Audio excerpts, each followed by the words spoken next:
The prospects of lifting arid and semi-arid counties from neglect to economic prosperity are now real. Political leaders from the region are convinced this can be achieved through the newfound political influence and the new constitution. The leaders were unanimous at a pastoral parliamentary group conference in Mombasa that political muzzle and devolution of resources will save the region. With over 70 members of parliament, 17 senators, including the majority leader of both the Senate and the National Assembly, as well as the Speaker of the Senate, it is very clear the pastoralist agenda could not have a better platform in government. If there is an opportunity for the pastoralist communities in our country, I think this is their moment. And you have the influence that you need and the positions that you require to influence and direct government policy. And if you don't, please look for somebody else to blame. The two-day Ppg conference was funded by the National Drought Management Authority with support from the European Union. Leaders who occupy key positions in the Jubilee government include Aden Duale, Leader of Majority in Parliament, and Ekwe Ethuro, Speaker of Senate. Leaders from 14 ASAL counties attended the conference to discuss the current circumstances of pastoralist people. Ethuro said devolution has created hope that future governance in ASAL will be in line with their needs and aspirations. Devolution brings with it the hope that future governance in these areas will be much more in tune with our pastoralist needs, because it will be planning at the county level and not at the national level, where we felt we had lost out. Moreover, with the equalization fund and the principle that public financial management as a whole should be driven by a concern for equitable development, among other things, the future to us looks much brighter than it has done for a very long time. Cabinet Secretary for Planning and Devolution, Ms. Anne Waiguru, said the vast potential of ASAL remains largely unexploited. I have embarked on a restructuring exercise in order to ensure that we deliver on this government agenda. The ministry has been granted great responsibility, and among the functions are the emergencies and disaster management, Northern Kenya and other arid lands development policy, as well as institutions such as the National Drought Management Authority. She said the Directorate of Northern Kenya and other arid lands development will be mandated to ensure existing gaps are dealt with in order to accelerate development and investments in ASAL. Devolution presents many opportunities for pastoral regions, including an approach to governance which can be more accustomed to the unique characteristics of the region, and the potential to facilitate pastoral mobility and natural resource management through inter-county linkages. Pastoral systems do not correlate neatly with administrative boundaries, and therefore strong relationships between the national government and the county governments will be essential in managing these dynamics. The leaders were unanimous that pastoralism should be mainstreamed into the national development agenda by putting in place adequate infrastructure that will promote and upscale this pastoralism into a profitable venture. The leaders noted that pastoralism has better potential to cushion residents in the arid and semi-arid counties against hazards such as drought and negative effects of climate change. Livestock is gold. If you put the right infrastructure, it is more profitable than any money that you'll do with irrigation. Our highlands, the places where there's a lot of water next to the rivers, our irrigation so far have not succeeded. Ahero, Burra, all those ones. And yet, immediately people think of, it's a drought, why don't you irrigate? Recent research has valued the pastoral livestock trade in the Horn and East Africa at nearly $1 billion US. Here in Kenya, IGAD, FAO, and the Kenya National Bureau of Statistics now believe that livestock contributes much more to GDP than previously thought. In 2009, this contribution was valued at Kenya shillings 320 billion. Deputy President William Ruto, who was the chief guest, said the government will include the pastoralist narrative in its policies because ASAL constitutes 70% of the Kenyan landmass. Arid and semi-arid areas constitutes 75% of the landmass of our country. 20% of our population resides in these lands, and 60% of our national livestock and wildlife populations is raised there. Clearly, therefore, pastoralist interests are substantial in every conceivable way.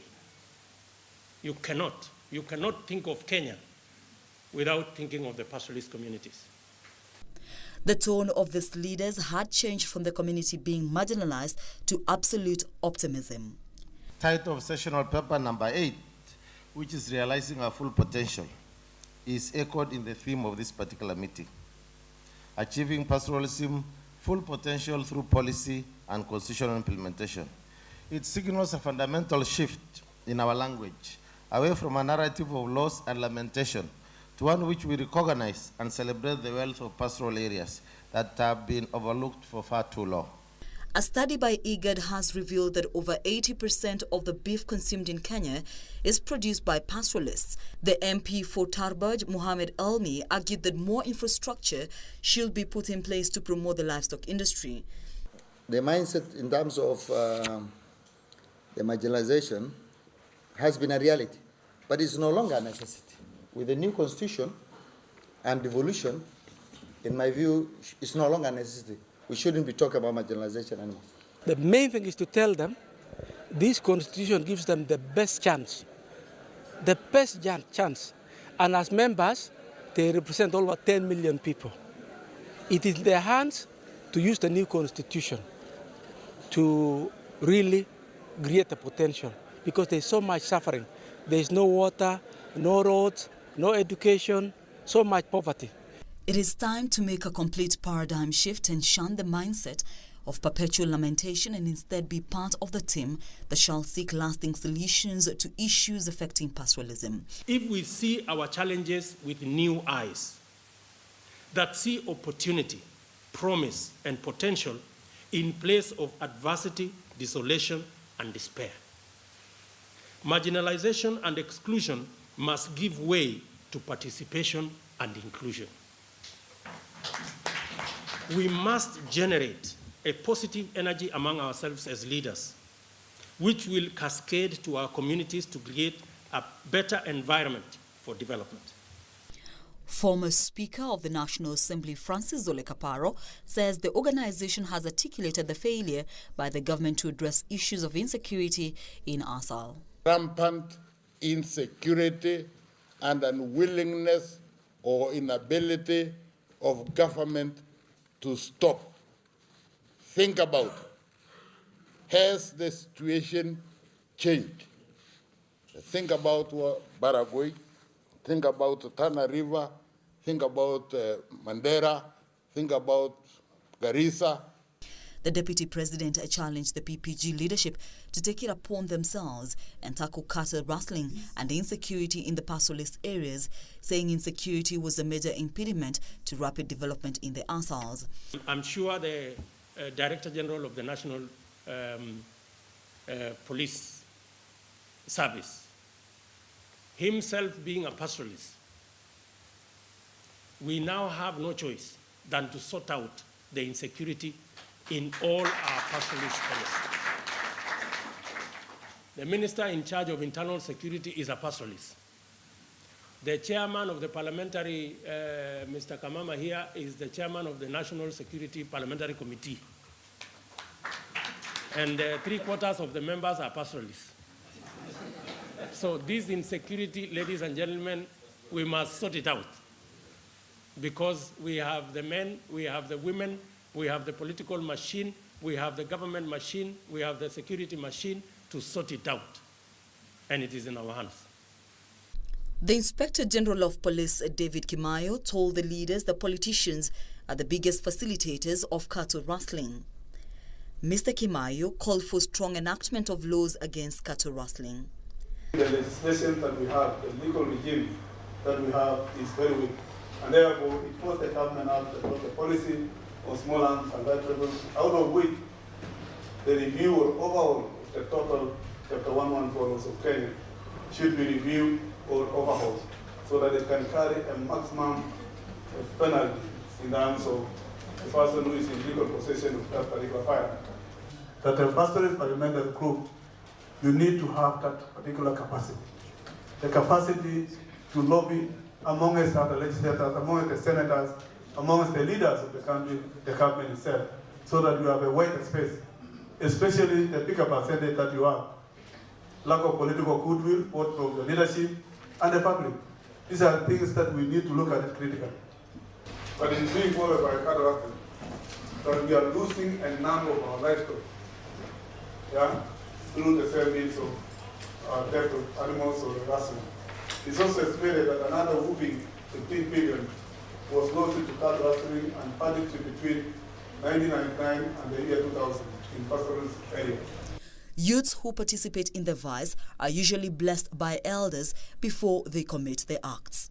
He asked the leaders to resolve that no politician will interfere with issues of insecurity, including cattle rustling. The PPG was established 15 years ago to address peculiar issues affecting pastoral people in Kenya. Other issues have been the provision of necessary services such as reachable education and health facilities, rampant drought, and use of famine relief as a political weapon.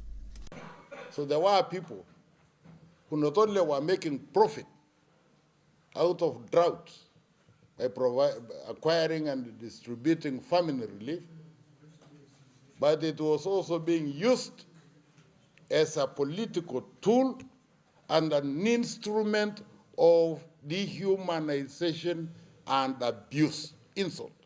After 2 days of deliberations, the pastoralist parliamentary group made the following resolutions. On security, the pastoralist leadership commits itself to peace and to using its position in Parliament and in the county assemblies to promote pastoralist issues. Individual members of the Pastoralist Leaders Forum, PLF, commit themselves to joining the Amani Forum. The pastoralist leadership calls for new thinking and a new paradigm in the management of the police, including the adoption of new tactics and the retraining of personnel. The pastoralist leadership strongly recommends that the distribution of security resources and personnel be matched with needs on the ground, the Kenya Defence Forces be deployed at border points, the Kenya Police Reserve be restructured and sensitized appropriately by both the national and the county governments, programs to brand livestock be accelerated with adequate resources provided to the county governments to implement this, compensation mechanisms be operationalized for those displaced by conflict in pastoralist areas. The establishment of county policing authorities be expedited and adequately resourced. County security committees should have a local component. Honorable Asman Kamama, in his capacity as chair of the Parliamentary Committee on Administration and National Security, to present a report to pastoralist leaders forum members on progress with respect to the above within 3 months. On the Pastoral Parliamentary Group, the pastoralist leadership resolved to restructure the Pastoral Parliamentary Group, PPG, in order to accommodate the creation of both the Senate and the county government and to strengthen its capacity to deliver. A Pastoralist Leaders Forum, PLF, will meet twice yearly with participation from both the PPG and the new Pastoralist County Leadership Forum, PCLF. The latter is a new structure comparable to the PPG at the county level. PPG officials were elected at the end of the meeting. Elections of PCLF officials will take place after participants return to their counties. A permanent secretariat will service both the national and the county structures. Among other things, the secretariat will document the PPG's experience since its formation in 1998. A number of thematic subcommittees will be established.